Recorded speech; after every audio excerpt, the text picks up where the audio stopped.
Fuzeylin əlindən tutub aparan Allahsan sən. Fuzeyl kim idi bilirsiniz? Eləmədiyi günah qalmamışdı. Bir dəfə deyir, çıxdı deyir, getdi, bir istədiyi bir xanım var imiş, bağışlayın, onun həyətinin divarına çıxdı ki, o xanımı görsün. O divara çıxanda deyir, qonşunun həyətində bir nəfər Quran oxuyurmuş, o da gəldi, çatdı bu yerə. Əuzubillah minəşşeytanirracim. Bismillahirrahmanirrahim. Ələm ya'ni lillezine amenu en təxşə'a qulubuhum li zikrillah.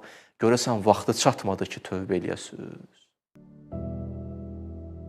Görəsən vaxtı çatmadı ki, dönüş eləyəsiniz. Deyir, divarın üstündə idi, düşmədi divardan aşağıya. Söz tutdu bunu. Qayıtdı, ya Rəbbi qəd anə, Allah çatdı ya vaxtı. Bu ayə ilə hamımıza nazil oldu ya sanki. Siz də deyin, ya Rəbbi anə, qəd anə, çatdı vaxtı. Bu gecə çatdı vaxtı.